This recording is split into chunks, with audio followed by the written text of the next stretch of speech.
So we're here with Ran from AppsFlyer. Could you introduce you and the company? Yeah, of course. So my name is Avrahamy. I'm the VP Marketing at AppsFlyer. AppsFlyer is the leading mobile measurement company in the world. So what we do is that we help app advertisers, agencies, and brands to basically measure their entire campaigns on mobile marketing.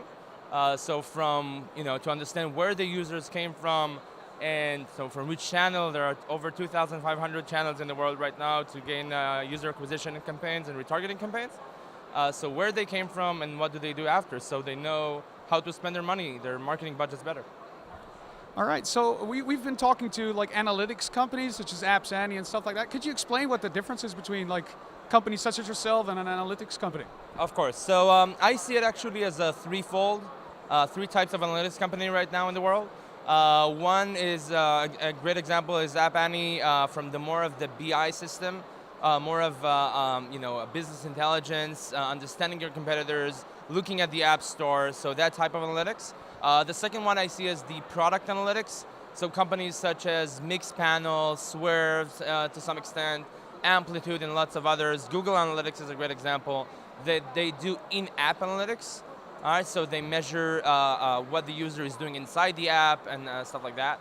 And the third one is the advertising and marketing analytics, which is companies like AppsFlyer do, which look more of the what we call pre-install and post-install analytics. All right, that's great. So we hear a lot about measurement issues with like the walled gardens, as they call it, like Facebook and Google. How do you guys deal with those types of platforms where a lot of spend goes and you want to measure what's going on in there? Yeah, so actually we just released something called the Performance Index, the AppsFlyer Performance Index, which is a big research that we do for the fifth time in a row, actually. We have the privilege to work with companies such as Apple and Facebook and Google, Twitter, Pinterest, Snapchat, and even Tencent in China, which are the biggest companies right now to run user acquisition campaigns. And we have specific integration and what we call, for example, with Facebook, we're an official mobile measurement partner. So we have an official integration with Facebook for almost 3 years now.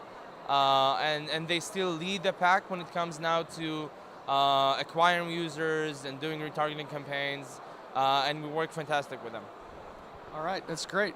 So a final question. We hear a lot about the death of the app, because the mobile web and app are becoming more integrated with all the initiatives of Google, etc.